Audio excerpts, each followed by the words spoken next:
Meus irmãos, o texto que vamos meditar hoje se encontra na Epístola de Tiago, capítulo 1, versículo 19 ao versículo 27. Tiago, capítulo 1, versículo 19 ao versículo 27. Diz assim a palavra do Senhor: Sabei estas coisas, meus amados irmãos. Todo homem, pois, seja pronto para ouvir, tardio para falar, tardio para se irar, porque a ira de um homem não produz a justiça de Deus.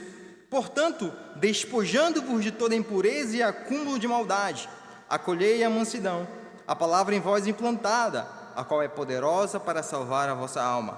Tornai-vos, pois, praticantes da palavra, e não somente ouvintes, enganando-vos a vós mesmos. Porque se alguém é ouvinte da palavra e não praticante, assemelha-se ao homem que contempla num espelho o seu rosto natural, pois a si mesmo se contempla, e se retira, e para longe se esquece de como era a sua aparência. Mas aquele que considera atentamente na lei perfeita, lei da liberdade, e nela persevera, não sendo ouvinte negligente, mas operoso praticante, esse será bem-aventurado no que realizar. Se alguém supõe ser religioso, deixando de refrear a língua, antes enganando o próprio coração, a sua religião é vã. A religião pura e sem mácula para com nosso Deus e Pai é esta: visitar os órfãos e as viúvas nas suas tribulações, e assim mesmo guardar-se incontaminado do mundo. Vamos orar. Pai amado, em Tua presença nós estamos. E oramos, Senhor, para que nesse momento o Teu Espírito possa falar em nossos corações através da palavra, Senhor. Que Teu Espírito possa me usar para expor fielmente a Tua palavra, e que Teu Espírito possa ser usado também, ó Pai, para que o coração da Tua igreja esteja atento, ó Pai, ao que Tu quer dizer para nós nesta manhã. Porque sabemos que a Tua palavra é a verdade, ó Pai, e ela muda, transforma os nossos corações, transforma as nossas vidas. Nos guie, ó Pai, na Tua palavra. E é no nome do Teu Filho amado, Jesus Cristo, Jesus, que nós oramos. Amém.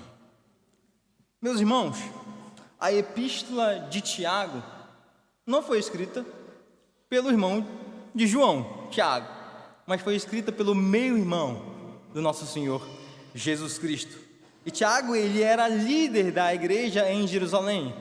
Por exemplo, quando nós lemos Atos 15, nós vamos ver esse Tiago que escreveu essa epístola presidindo o concílio de Jerusalém. Ele era um líder ali em Jerusalém. E Tiago, então, ele escreve para cristãos judeus que foram dispersados por conta da perseguição da sua fé, e que agora eles estão distantes das suas casas e enfrentam os desafios da vida cristã, passando por provações que vão atestar o quê? O conteúdo da sua fé. A carta é uma carta para uma igreja recente. Essa carta de Tiago, ela pode ser considerada que foi escrita entre 45 e 50 depois de Cristo. Logo, ela é bem recente. Ela é uma das primeiras cartas do Novo Testamento e já mostra que a igreja, nesse primeiro momento, já está enfrentando alguns desafios na sua caminhada cristã. Eles estão longe de suas casas, passando por crises financeiras, dificuldade de comprar coisas, sofrem por sua fé. Às vezes precisam de mudar de casa em casa, porque não possuem um lugar físico. Vocês conseguem perceber toda a crise que eles possam estar passando em seus corações? O processo da AIMA que demora, o visto já não tem mais validade, a gente não tem documentações em mãos, não conseguimos abrir a conta de um banco, o salário não consegue ser recebido, a nossa família está distante, passando por necessidades, a gente não consegue um local para arrendar, o emprego está difícil de conseguir, e o emprego que eu tinha, eu fui mandado embora. São filhos ficando doentes, saldo da conta diminuindo, filhos que não querem saber de Deus e que estão sendo influenciados pelo mundo. É não saber se as vendas do mês serão suficientes para pagar todas as despesas e manter a família. É sendo injuriado por conta de Cristo e sendo zombado na escola por tentarem te forçar a desistir dessa ideia ultrapassada de ser cristão. Novas dinâmicas nas famílias, crises e mais crises. É ou não é assim? E se é assim, meus irmãos, o que Tiago tem a nos dizer é muito, mas muito importante. E no primeiro momento, essa carta de Tiago, ela pode nos causar uma certa estranheza quando nós lemos ela depressa, sem pensar muito nas consequências que nós possamos concluir.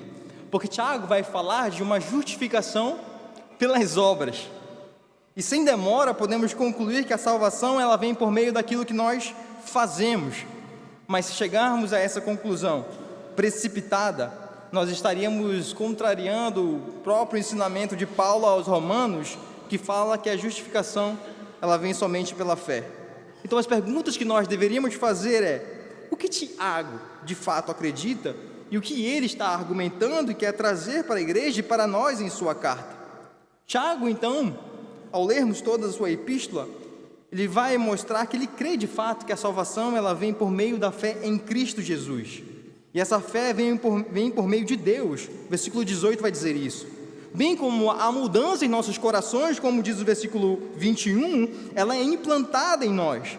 É algo externo, então, que vem em nós e muda. É o Evangelho que recebemos e que o Espírito Santo trabalha em nossos corações para que ele possa ser mudado. Todo aquele que de fato é rico em fé, não foi por sua própria conta, mas foi uma decisão de Deus, foi um escolhido de Deus. Tudo isso para mostrar que para Tiago, a salvação é um presente, ela não é conquistada por obras. Então por que Tiago argumenta em relação às obras? Visto tudo isso que falei, as obras não devem ser enxergadas como mérito de salvação. O que Tiago então quer argumentar em sua carta é que se de fato nós temos uma fé genuína, uma fé de verdade, uma fé salvadora, nós iremos então manifestar o fruto da obediência cristã. Perceba então qual é o raciocínio de Tiago aqui. Ele deseja que nós cristãos sejamos perfeitos e íntegros para que ao passarmos por provações, nós sejamos provados, nós sejamos alicerçados no Senhor, para que essa provação produza em nós um crescimento que nos ateste e que nos guie para o crescimento completo do nosso caráter. Tiago então quer nos ensinar a entender de forma sábia, de acordo com a vontade de Deus. Ele escreve porque Tiago está preocupado na forma como aqueles cristãos estão se portando diante das crises que eles estão vivendo. Tiago escreve para crentes, para aqueles que já têm uma convicção de que o Senhor Jesus Cristo é o Senhor da glória. Tiago, então, ele nos conduz a um conhecimento prático da vida cristã, para que nós possamos enfrentar os nossos desafios particulares, as nossas provações, as nossas crises. Fé é muito importante para Tiago. Fé é tão importante para Tiago que ele está preocupado em que nós não tenhamos uma fé falsa, que não nos leva à obediência em Jesus Cristo. E quer saber como a sua fé ela é verdadeira? Ela deve passar por provações. Ela deve passar por sofrimentos. Agora entenda, meus irmãos, se para Tiago provações não são uma questão de se vamos passar, mas de quando nós vamos passar. Tiago sabe que cedo ou mais tarde as provações chegam, elas vão bater na nossa porta. Não há como não abrir a porta para uma provação. Ela vai chegar em meio à estabilidade das nossas vidas, ou vai chegar em meio aos caos que já podemos estar passando. As provações elas vão fazer morada na nossa vida, ela será sua companheira. Não temos como recusá-la, nós precisamos as receber. Mas o nosso principal problema nem é tanto se de fato vamos passar por essas provações ou se perguntar por que nós estamos passando por isso. O que torna mais difícil as provações é porque pensamos: por que tinha que ser agora? Por que agora eu tinha que perder meu emprego? Por que agora eu tinha que ser mandado embora? Se fosse um pouquinho mais, talvez eu pudesse ter me preparado melhor financeiramente. Por que o meu carro teve que quebrar agora? Logo que mais eu precisava dele. Por que meus pais ficaram doentes agora? Por que meus filhos ficaram doentes agora? Tudo estava indo tão bem. Por que agora eu tenho que mudar de casa quando parecia que as coisas estavam tão encaminhadas? Por que agora? A sabedoria do alto vai nos ensinar que, ao passarmos por essas provações, tem como objetivo nós sermos transformados, para que possamos ser perfeitos e íntegros. Mas vale lembrar, irmãos, é que diante das provações, as tentações, elas também virão. E só há como passarmos por elas, se enquanto estivermos dentro dos nossos sofrimentos, das nossas crises, buscarmos a sabedoria que vem do alto. Por isso que Tiago fala que é importante que nós peçamos sabedoria. E convenhamos, nós necessitamos de sabedoria. Porque comumente nós ignoramos a sabedoria do alto para aplicar a nossa sabedoria, a sabedoria dos homens.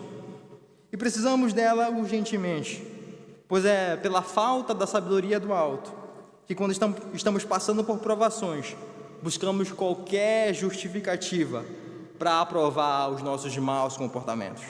Por essa razão, Tiago fala que nós não somos tentados por Deus, nós somos tentados por conta do nosso pecado. E a sabedoria de baixo, ela vai apontar o problema sempre para algo externo. Foi você que fez eu sair de sério, estourar de raiva.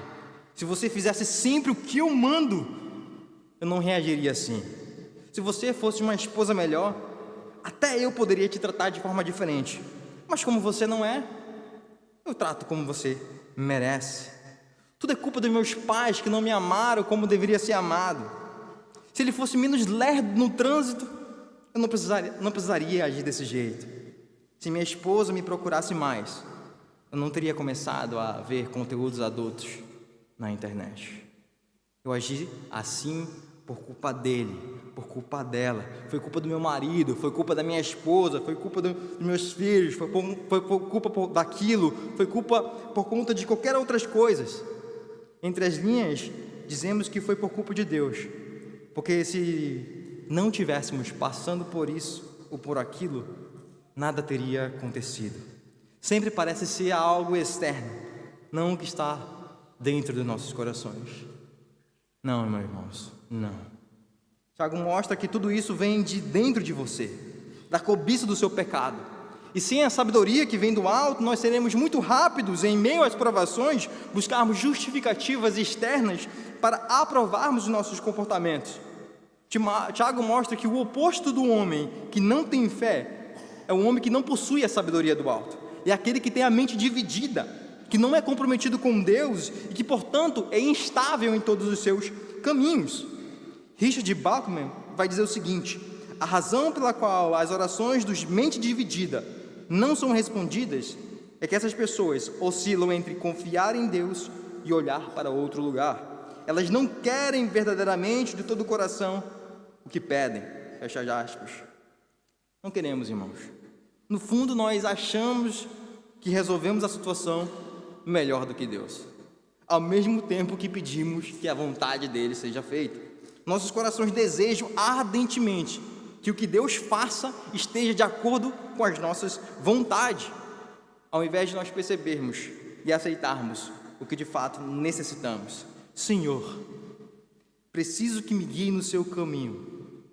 Mas quando nós recebemos a resposta, não seria melhor desse jeito aqui? Ou desse outro jeito? Senhor, me faça me ver com esse olho as situações de acordo com a sabedoria, porque com esse outro olho eu quero continuar vendo da minha maneira. É muito fácil, meus irmãos, quando nós não temos a sabedoria do alto, priorizarmos nossos desejos acima de qualquer coisa, acima do de fato nós necessitamos. Desejamos que o outro mude, desejamos que a nossa vontade seja feita, desejamos que o nosso reino sempre prevaleça, ao custo de esquecermos a necessidade de nós mudarmos, de enxergarmos os nossos pecados, de olharmos para a situação e ver que não há nenhum pecado que minha esposa e meus filhos ou meu marido fizeram, mas apenas estou chateado porque as coisas não estão sendo feitas como eu queria. Eles não estão agindo como eu desejo que eles agissem. David Gibson vai dizer o seguinte, abre aspas, é possível ter uma dualidade dentro de nós, corrompendo a nossa unidade. Tiago está dizendo que nosso problema mais profundo, o poço de onde fluem todos os sintomas, é uma personalidade espiritual dividida. Estamos divididos por dentro, o que nos leva a causar divisões por fora. Então, um coração dividido leva a ações divididas. Então, as perguntas que precisamos fazer quando estamos passando por provações são: o que está passando dentro do meu coração? O que há lá dentro do meu coração que precisa ser tratado? O que eu tenho mais amado? O que eu tenho mais adorado? O interessante é que Tiago, no capítulo 4, ele vai falar que esses que possuem mente dividida são adúlteros. Isso nos leva a ver a gravidade que é a nossa condição quando estamos nesse cenário. É um adúltero com o mundo quando nós temos a mente dividida. Desejamos estar deitados no braço de Deus, enquanto pensamos em coisas lá fora. Dizemos: Senhor, estou aqui, Senhor, sou todo teu. Mas logo aparecem as palavras, as ações, as decisões que vão mostrar que eu não sou todo dele, mas eu sou todo meu. Tiago escreve para uma igreja que, ao invés de amar a Deus com todo o seu ser, eles possuem corações divididos. Eles ainda não são completos e perfeitos. Eles poderiam dizer: eu amo o Senhor, eu realmente amo, eu nasci de novo, eu amo a tua lei, eu tenho amado a Deus como nunca antes, eu amo a sua palavra, eu amo a sua igreja, eu amo o seu povo. Mas a verdade seja dita, eu ainda me amo. O meu reino vem, a minha vontade é feita, eu estou dividido, a minha mente, ela é dividida. Então, meus irmãos, se provação não é questão de si, mas de quando elas vão acontecer, e que somos tentados em meio a essas provações, e que precisamos da sabedoria que vem do alto para que nós possamos passar por elas, e que nossa fé seja aprovada para nos tornarmos perfeitos e íntegros, Tiago, em nosso texto, ele vai nos alertar para 3 áreas em que precisamos tomar cuidado quando nós passamos por provações. Quais são elas?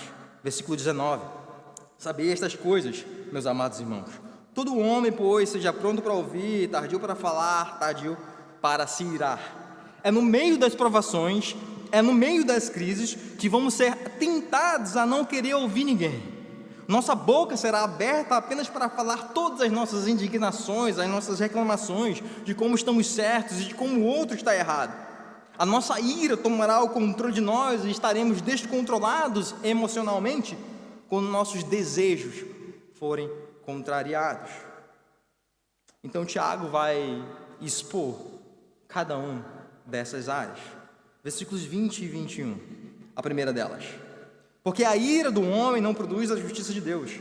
Portanto, despojando-vos de toda impureza e acúmulo da maldade, acolhei com mansidão a palavra em vós implantada, a qual é poderosa para salvar a vossa alma. É quando o seu reino autocentrado é atacado que você começa a descontar as coisas no outro. Você ataca toda a sua ira contra o seu próximo. Quando em meio aos seus sofrimentos e aos carros da sua vida, que você não vê os seus desejos sendo atendidos, que você procura machucar o outro com a sua raiva. Entenda, meus irmãos, vão ter casos em que nossa raiva, nossa ira, ela pode transparecer, mas sem pecar. Mas o que o Tiago está nos alertando aqui é uma ira que ela simplesmente explode. Não demora muito e você já perdeu o controle das suas emoções. A ira que não traz a justiça de Deus, mas traz a sua própria justiça, porque as coisas não são como você deseja, o outro age de uma forma que você não gosta. Agora, você já parou para pensar, em quantas vezes que você já teve esses momentos de ira, as suas ações de fato louvaram a Deus? As suas ações, a sua ira de fato fez com que refletisse a sua adoração a Deus, ao Deus que você serve? Me diga, quantas vezes? Quantas vezes demonstraram o amor para com Deus e para com o próximo? Eu tenho certeza que nenhuma. Porque você se sente atacado, menosprezado, injustiçado. Você acha que ninguém entende pelo que você está passando. Você até se justifica. Se você estivesse na minha pele, você agiria da mesma forma. Mas como você não está, não pode dizer o contrário. Você articula em sua mente todos os diálogos que terá com o outro, caso ele venha conversar com você. Você busca em sua mente todos os recursos para que pudesse jogar na cara dele, na cara dela, para que no final da conversa você possa sair vitorioso, sem precisar mudar o seu comportamento e que ele seja aceito, porque o seu reino ele é atacado. E para isso, nem que seja necessário machucar o outro, você o fará, porque você deseja fazer a sua justiça e não a justiça de Deus. Mas a sabedoria do alto, meus irmãos, ela nos ensinará que é preciso que você não exploda facilmente, que você se controle e age de maneira que a justiça de Deus seja realizada, que você adore a Deus através do seu comportamento. Pois se a sua ira não produz a justiça de Deus, mas sim a nossa, isso tudo tem a ver com o que o nosso coração está adorando. É a mente dividida que com lábios nós dizemos que adoramos a Deus, mas ao mesmo tempo fazemos nossas próprias vontades. Você quer um lugar novo na criação? Você quer que a sua ira ela seja transformada? Você quer perseverar rumo em direção à perfeição e ser completo? Tiago vai nos ensinar que você precisa de um implante. Você precisa de algo vivo, enxertado em você, derramado em você, enraizado em você, plantado em você. Você precisa da palavra de Deus. Entenda uma coisa, Tiago não está dizendo aqui que você muda o seu próprio coração. É o Espírito Santo que muda os nossos corações através da palavra implantada em nós. O que Tiago então está nos pedindo aqui, visto que ele fala para crentes em Jesus Cristo, é que precisamos avaliar se a nossa fé é verdadeira. Faça uma autoavaliação do que você está recebendo e do que está saindo de você. E o verbo que Tiago usa aqui, acolher, é um verbo passivo. Ou seja, nós dependemos da entrada da palavra em nossos corações, porque é somente através dela que nós podemos mudar, pois é nela que encontramos a sabedoria do alto. Mas o que de fato nós amamos fazer? Nós não nos preocupamos em acolher, nós não nos preocupamos em receber, porque em meio às provações nós nos perdemos pela saída das palavras, pela raiva, pelos maus comportamentos que não foram guiados pela sabedoria que vem do alto. A ira fará que você não ouça ninguém, porque você vai achar que tem toda a razão. Você irá para um aconselhamento, mas nada surtirá efeito. Você precisa se despojar de toda a maldade que está acumulando, tudo que é impuro que está em você, para que você possa acolher a palavra de Deus, que mudará o seu comportamento através de Jesus Cristo. É somente quando deixamos as nossas mãos fechadas de ira, de descontrole, que elas sejam abertas e largamos toda a maldade, que será possível, agora, com as mãos abertas, acolher a palavra que foi implantada em nós, para que nossos corações sejam tomados por ela e que a nossa ira seja deixada de lado. É só assim que nós estaremos diante de Deus, ajoelhados, e seremos guiados por sua sabedoria. Então, meus irmãos, estejamos alertas, porque em meio às provações, em meio às nossas crises, a nossa raiva, ela pode ser revelada. E ela revela, de fato, aquilo que nós estamos adorando. E é somente quando nós buscamos a sabedoria do alto que nossos corações vão ser transformados. E a nossa raiva, ela não será produzida e passaremos a fazer a justiça de Deus ao invés da nossa própria justiça. Deixaremos o nosso reino para que o reino de Deus ele faça morada em nossas vidas. Agora vamos para o segundo cuidado que precisamos ter quando passamos por provações. Versículos 22 e 25. Tornai-vos, pois, praticantes da palavra e não somente ouvintes, enganando-vos vós mesmos. Porque se alguém é ouvinte da palavra e não praticante, assemelha-se ao homem que contempla no espelho o seu rosto natural, pois a si mesmo se contempla e se retira, e para logo se esquece de como a sua aparência. Mas aquele que considera atentamente na lei perfeita, a lei da liberdade, nela persevera, não sendo ouvinte negligente, mas operoso praticante, esse será bem-aventurado no que realizar. Irmãos, Estejamos atentos, porque é no meio do sofrimento, no meio das provações, que você será tentado a não ouvir. E qual que é a relação que Tiago faz aqui? Porque no versículo 19 ele diz: sejam prontos para ouvir. Mas agora ele associa esse ouvir com uma prática. O que Tiago quer nos ensinar então é que é a prática da vida cristã que revela de fato se nós estamos ouvindo a palavra de Deus. O verdadeiro ouvir para Tiago aqui então é quando eu coloco em prática tudo aquilo que a sabedoria do alto está me dizendo para eu fazer no momento das minhas provações.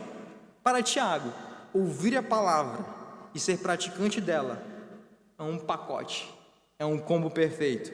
Elas devem andar juntas. Tiago quer ensinar aos cristãos a permitir que a palavra consiga influenciar todas as áreas da sua vida. É a palavra que foi implantada em nós, não é uma semente morta, ela não é estática, ela vai crescer como uma árvore que produz frutos, pois estaremos enxertados em Cristo Jesus. É o que ele diz em João 15,5: eu sou a videira, vós os ramos, quem permanece em mim e eu nele, esse dá muito fruto, porque sem mim nada podeis fazer.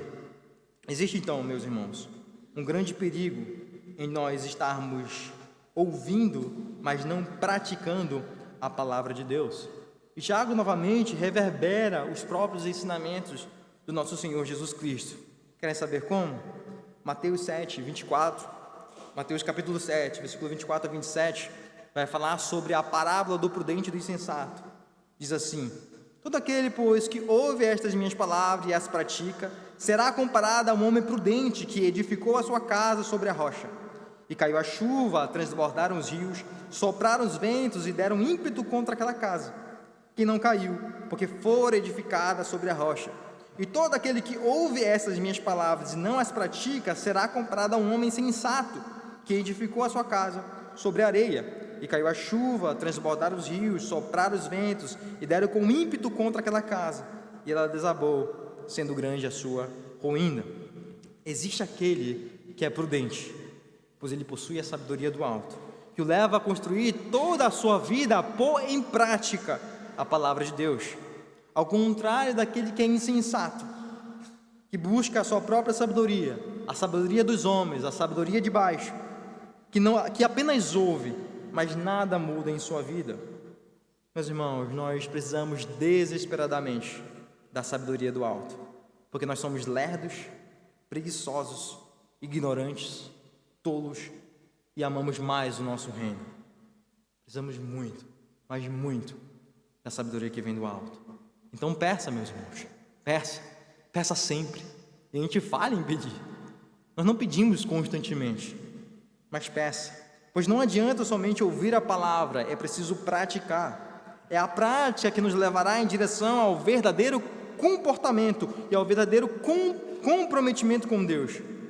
Não é interessante perceber que essa parábola do prudente e do insensato, ela vem a seguir ao que diz o Senhor Jesus Cristo sobre aqueles que dirão: Senhor, Senhor, nós não fizemos milagres.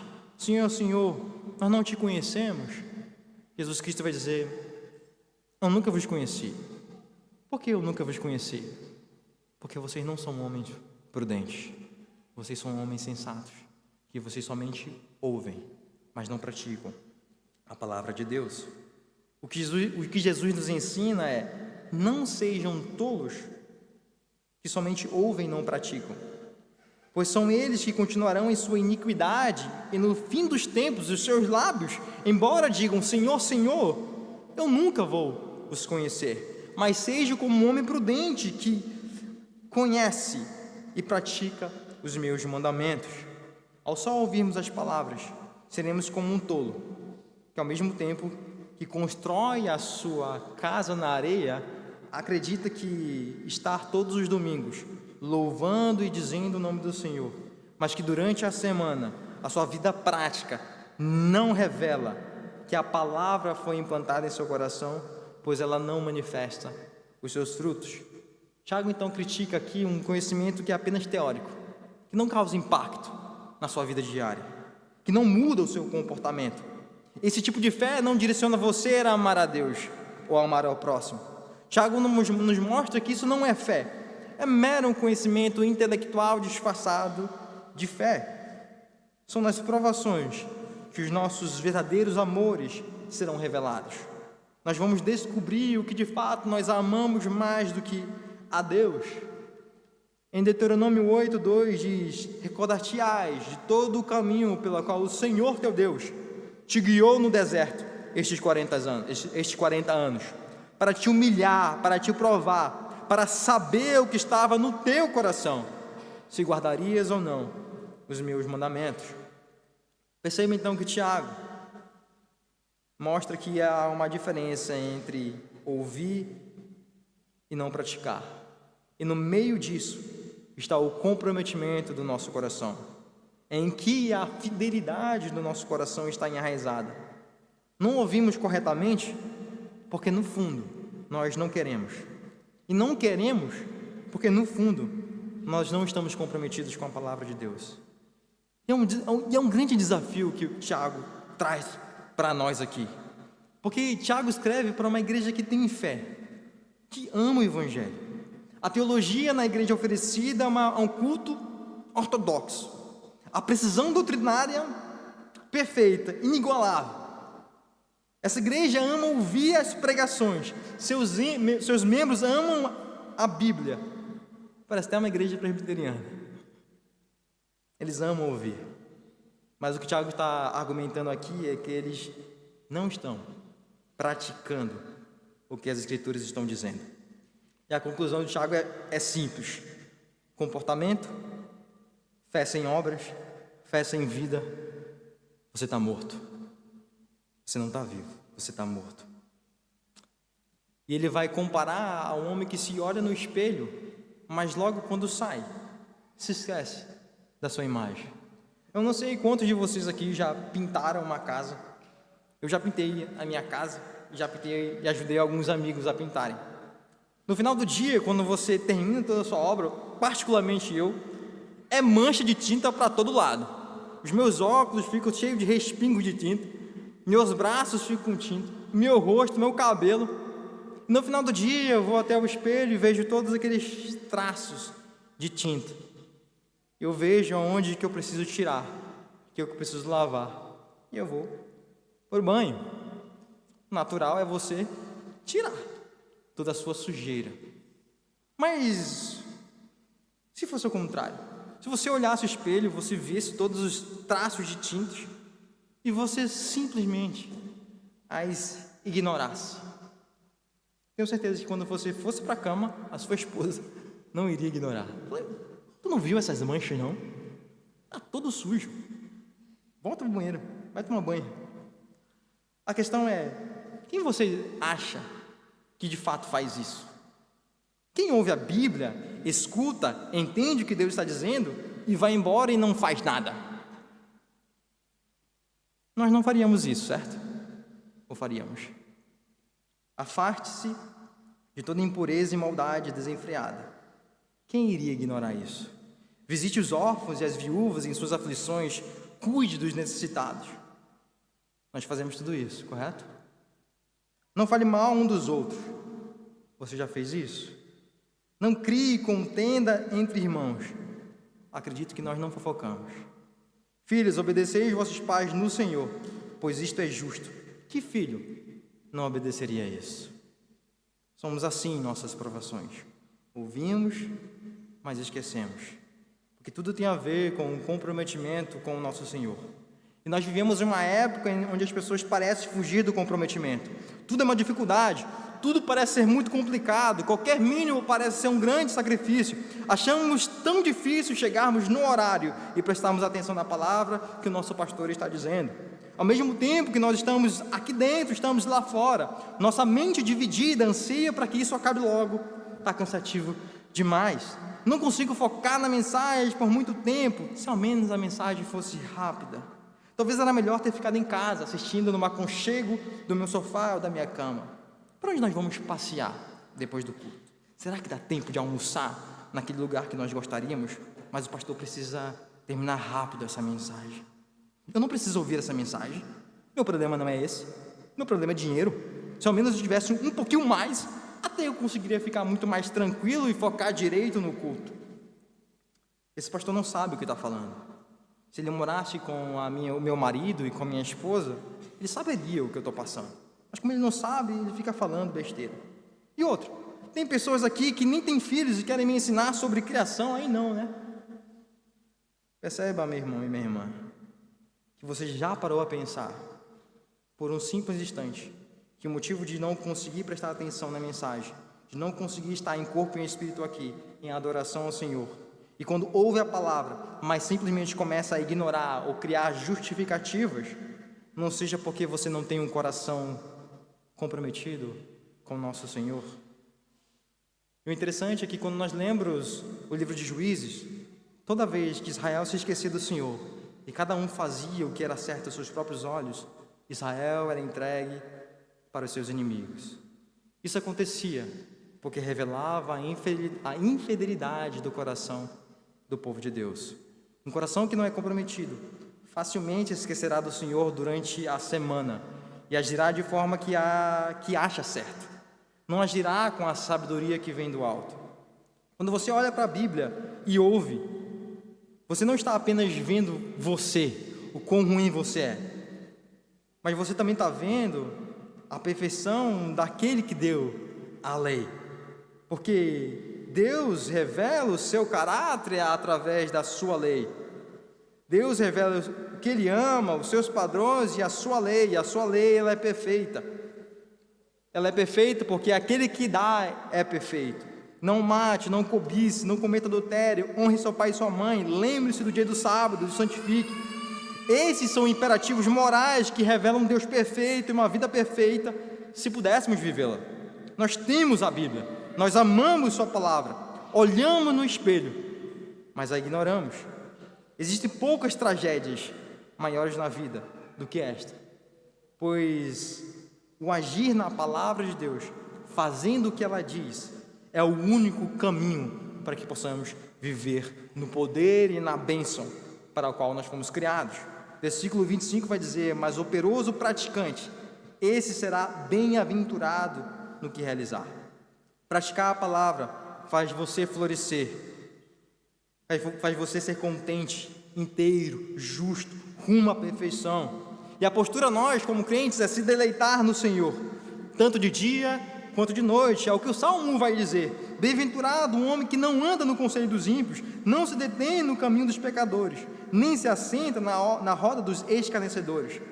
Antes o seu prazer está na lei do Senhor, e na sua lei medita de dia e de noite.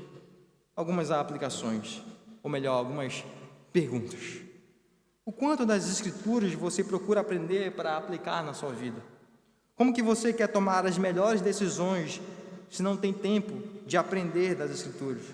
Como você quer que seu caráter seja transformado se gasta mais tempo com as coisas do mundo do que conhecer a Deus em sua palavra? Uma vez que você ouve a palavra, você busca de fato colocar em prática? Ou você está querendo apenas ter o conhecimento e ser a pessoa que mais conhece da Bíblia para ter algum status no grupo que você participa ou na internet? Não há problemas, meus irmãos, em conhecermos mais a Bíblia. Nós devemos conhecer, porque é através dela que conhecemos mais a Deus. Mas a preocupação deve surgir quando parecer que muito conhecemos, mas nada muda em nossa vida diária. Tantos conhecimentos e nada de mudança em nossos relacionamentos, em nosso caráter. Poderíamos escrever páginas e mais páginas sobre as Escrituras, mas escreveríamos meia dúzia das coisas que nós de fato mudamos.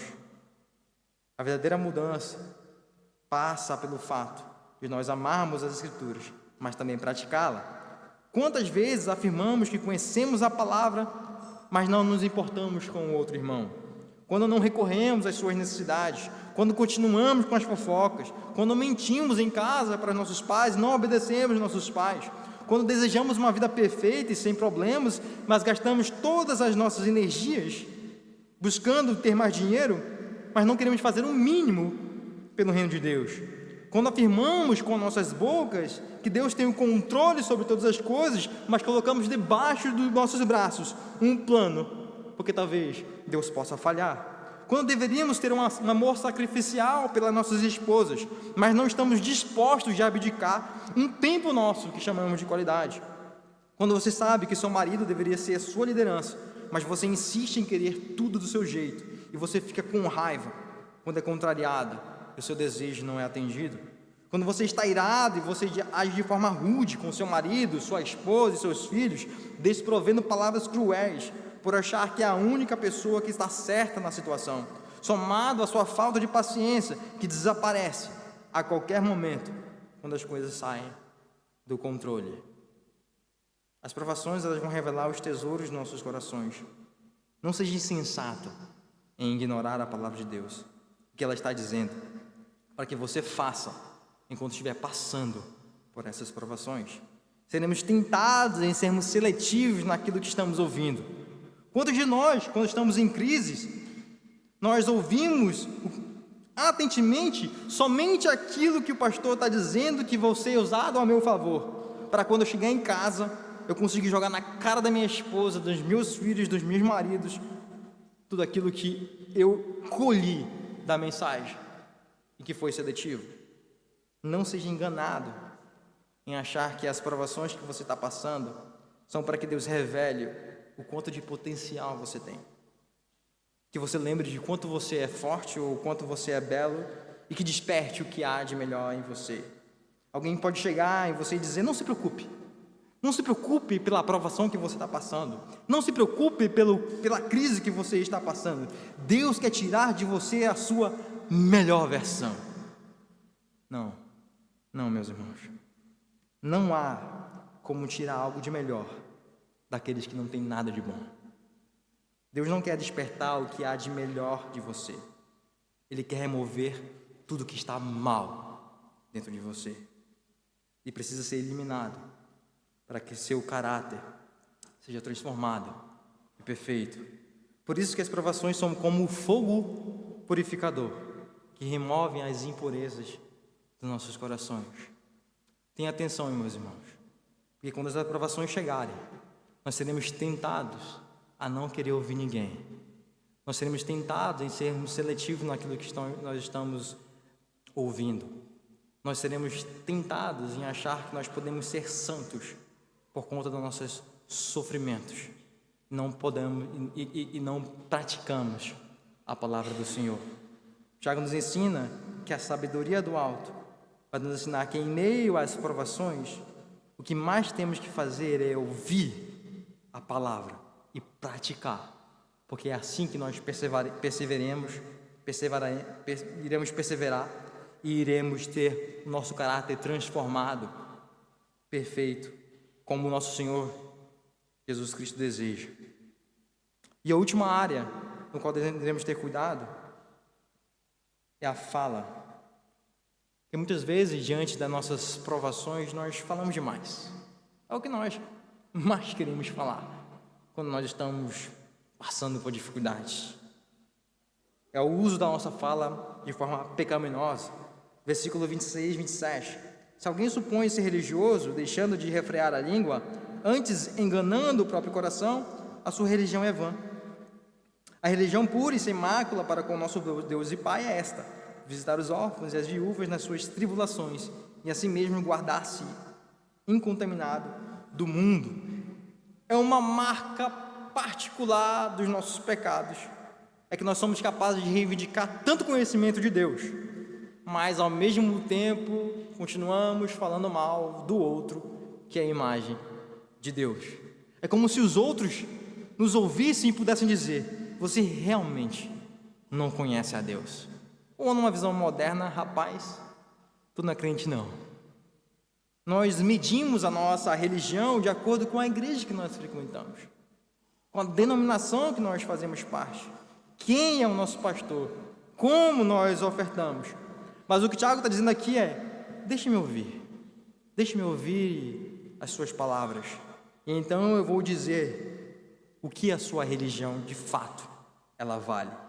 Se já é uma loucura você olhar no espelho, saber que tem que mudar, mas você não faz nada em relação aos seus problemas, é ainda mais louco a inconsistência que existe entre aquilo que nós acreditamos e como nós usamos a nossa palavra. Uma fofoca é passada como se fosse um pedido de oração, um pedaço de fala que você faz para ferir e perturbar o outro. A falta de amor em nossa comunicação, uma incapacidade de perdoar, apresentada como uma autojustificação. Até perdoaria, mas o outro não colabora. Quando a fala é destrutiva, calculada para beneficiar e destruir os outros, isso diz muito sobre como nós, de fato, estamos acolhendo a palavra de Deus. Quantos casamentos não estão sendo destruídos pela forma como cada um fala com o outro? As brigas dentro do lar que levam ao cônjuge a falar algo que fira o outro sem nenhuma responsabilidade, não se importando como o outro irá se sentir. Quantos casamentos não estão com seus cônjuges amargurados, que quase não conversam mais porque proferiram palavras que não edificaram? Como que eu vou conversar com ele ou com ela, se quando eu falo é dito várias coisas ruins? Sempre quando eu falo me trata mal, nunca procura me ouvir, eu não posso fazer nada, porque tudo parece motivo de briga. Quantos pais perdem a oportunidade de conhecerem mais seus filhos, de entenderem os seus dilemas, de ouvirem as suas lutas que estão passando, os conflitos internos na luta com seus pecados, por sempre estarem brigando com seus filhos, por não darem um sossego para eles. Tudo que queriam chegar em casa era ter uma paz, um sossego, não lidar com os problemas da sua casa, dos seus filhos. Mas quando tem que resolver, quando passam por esses problemas, acabam descarregando toda a sua raiva na forma como falam com os seus filhos. E não pense que somente nós adultos temos nossos reinos. Crianças e adolescentes também têm os seus reinos. Quantas vezes vocês, crianças e adolescentes, quando contrariados, quando aquilo que vocês queriam que seus pais fizessem, comprassem o que vocês queriam, mas não foi atendido, quando vocês não entendiam a dinâmica da sua casa, não compreendiam o que seus pais estavam passando, não foram atendidos naquilo que mais desejavam e usaram palavras com seus pais para feri-los. Eu te odeio, não te amo mais. Eu vou até para a igreja, mas nem em Deus eu acredito. Destruímos também os nossos relacionamentos dentro da igreja, quando falamos mal um dos outros pelas costas, quando não resolvemos os nossos conflitos diretamente com a pessoa, mas paramos em cada canto da igreja para comentar algo da forma como alguém está vivendo ou agindo aos nossos próprios olhos. Quando estivermos passando por provações, seremos tentados em reclamar de tudo e de todos, pois pela falta da sabedoria do alto, parecerá que nós que temos a melhor análise da situação, e as pessoas precisam nos ouvir. Irmãos, nós ainda somos muito, mas muito rápidos em falar e lentos em ouvir.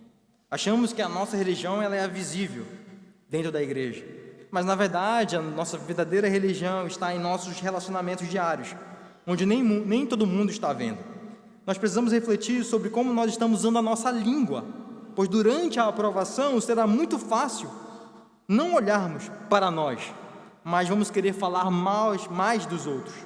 O quão fácil é observar as outras pessoas olhando no espelho e ver o que elas precisam mudar e me preocupar muito mais com elas do que comigo mesmo. Percebemos os pontos cegos dos outros muito mais rapidamente do que os nossos e queremos correr de forma desesperada para falar mal delas, jogar na cara, machucar. O que de fato nós temos amado? O que você ama? Eu amo meu cachorro, meu gato, minhas crianças, meus amigos. Eu amo viajar, fazer camping, fazer trilhas, subir nas montanhas, ir para o ginásio, cuidar do meu corpo, da minha saúde. Eu amo comer, eu amo dormir. Amo simplesmente não fazer nada, ficar só no sofá, deitado, relaxado. No final, o Tiago nos diz, eu sei o que você ama. Eu sei que você ama a sua própria glória. Você ama os seus próprios prazeres. Você se ama. Em todos os dias das nossas vidas, nós falamos, agimos, pensamos e tomamos decisões de diversas formas que refletem o nosso coração em busca de glória. Nós somos verdadeiros caçadores de glória. E são nas provações que nossos amores, as nossas glórias, elas serão reveladas. Nós não vamos querer ouvir, vamos querer nos atirar a falar muito, para que possamos defender aquilo que nós tanto amamos. Nós vamos querer defender a nós mesmos. Mas veja, seguindo assim, Tiago diz, você engana a si mesmo, como nosso Senhor Jesus Cristo diz em Mateus 15, 8, 9. Este povo honra-me com os lábios, mas o seu coração está longe de mim. E em vão me adoram, ensinando doutrinas que são preceito de homens. Quando estamos aqui louvando a Deus, mas durante a semana a nossa fala não reflete essa adoração, Tiago diz, se alguém supõe-se religioso, deixando de refrear a língua, antes enganando o próprio coração, a sua religião é vã. A sua religião não tem valor algum, é nada. Mas a sabedoria do alto nos diz que a sabedoria, a verdadeira religião, é aquela que ama a Deus com toda a nossa totalidade, sem a divisão das nossas mentes. Deixamos ser guiado pela palavra de Deus em todas as áreas da nossa vida, até mesmo diante das provações, e que isso vai refletir no amor ao próximo, como o Tiago termina. Visitar órfãos e as viúvas nas suas tribulações, e assim mesmo guardar-se incontaminado do mundo. Uma conclusão, meus irmãos. A sabedoria de baixo, a dos homens, nos empurrará para uma vida centrada em nós mesmos, para que os nossos desejos, as nossas vontades, elas sejam atendidas. Dirá que nós merecemos ser felizes, que não podemos passar por problemas, e se estamos passando por problemas, com certeza é culpa de alguém que nos colocou nessa posição. Então, o nosso comportamento será apenas uma reação justa a tudo isso. É no meio das provações que portas de tentações irão se abrir. Cabe a nós dominarmos os nossos pecados com a sabedoria que vem do alto, pois são as tentações e o seu pecado que lhe conduzirão para que você veja, toque, sinta, abrace, para que no final você experimente algo que leve para distante de Deus, e em consequência a morte. Não é porque você viu, não é porque você tocou, sentiu, abraçou que Deus aprova. Isso é uma sabedoria de baixo, que vem dos homens, que em última instância está dizendo que Deus está te tentando. Mas Tiago já nos alerta sobre isso e deixa claro, isso não é Deus, é o seu pecado, é o meu pecado. A sabedoria do alto mostrará que o evangelho não é meramente uma mudança de comportamento, superficial ou fachada. É uma mudança profunda, é uma mudança radical de todo o nosso ser. É você chegar aqui e reconhecer, não, eu não consigo sozinho. Eu falo demais quando não deveria, eu tenho machucado a minha esposa, meu marido, os meus filhos, eu tenho estourado fácil quando meu reino autocentrado é atacado, eu não estou tendo controle emocional, tem sido difícil ouvir e praticar. É somente quando você reconhecer o quão difícil é que você estará preparado para o que o Tiago diz no capítulo 4, humilhem-se na presença do Senhor. Porque é somente quando nós estamos humilhados que nós vamos acolher a palavra de Deus.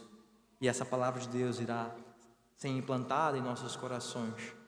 Nós mudaremos os nossos comportamentos, mesmo em meio às provações.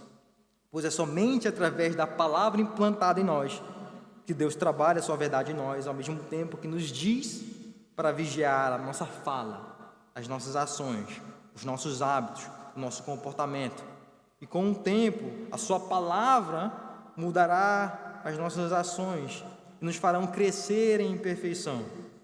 Há um longo caminho até chegarmos à perfeição. E até lá, desse lado da eternidade, as provações invadirão as nossas casas para que a nossa fé seja aprovada e que ela produza perseverança em nós para sermos completos e perfeitos. Aceite esse hóspede que não foi convidado, o indesejado em sua casa, num momento que não gostaria, mas que vem e faz morada. Receba com alegria, se agarrando na sabedoria do alto, para não pecar enquanto esse hóspede estiver presente. Pois essa mesma sabedoria, ela diz: todas as coisas cooperam para o bem daqueles que amam a Deus, daqueles que são chamados segundo o seu propósito, porque aos que de antemão conheceu, também os predestinou para serem conformes à imagem do seu Filho.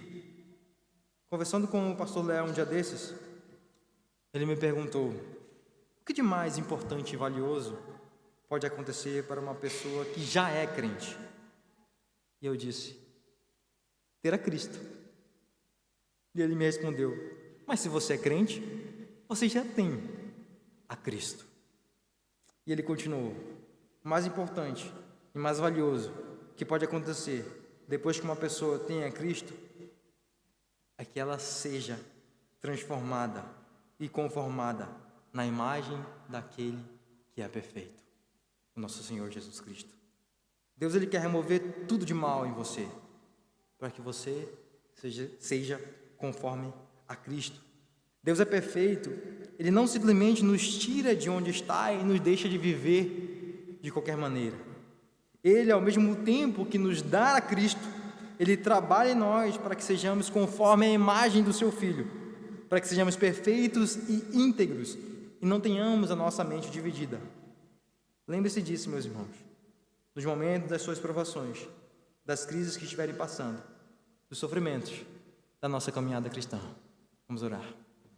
Senhor Deus, Pai amado, queremos te pedir sabedoria, Senhor. Queremos pedir a sabedoria que vem da Tua palavra, que vem de Ti, Senhor. Porque sabemos que muitas vezes nós queremos que as nossas vontades sejam feitas. Muitas vezes, meu Pai, nós queremos que o nosso reino prevaleça. E sabemos que nós somos tolos, Senhor. Nós somos ignorantes. Nós somos insensatos, meu Pai. Não sabemos passar pelas provações. Nos dá a Tua sabedoria, porque diante dos dilemas da vida, diante dos sofrimentos e provações da vida, queremos que a nossa fé ela seja provada e aprovada, Senhor. Queremos ir em direção a sermos completos e perfeitos, mas nós não conseguimos, Senhor, sozinhos. Só conseguimos através da Tua palavra em nossos corações. Nos dá, então, sabedoria durante a semana para que possamos lidar. Cuida, meu Pai, para que possamos ouvir e praticar. Cuida, Senhor, da nossa boca e da nossa língua, para que ela reflita a adoração que nós temos a Ti. Cuida, Senhor, que em meio aos sofrimentos e provações nós não simplesmente falamos e falamos, meu Pai, sem nenhuma responsabilidade, coisas que são contrárias. Cuida, meu Pai, de nós para que nós não possamos pecar contra Ti e contra o outro, Senhor, enquanto estivermos passando por nossas dificuldades. Mas que a Tua sabedoria ela possa fazer morada em nossos corações, para que possamos receber esse hóspede que nós não desejamos, Senhor, mas que possamos receber com alegria, porque sabemos que são essas provações que nos conformam à imagem do Teu Filho Jesus Cristo, Senhor. Nos dá a sabedoria, porque queremos, ó Pai, ser parecidos à imagem do Teu Filho, Senhor. Cuida da gente durante a semana, que possamos meditar, ouvir e praticar a Tua palavra. É no nome do Teu Filho amado, Jesus Cristo, nosso Senhor, que nós oramos. Amém.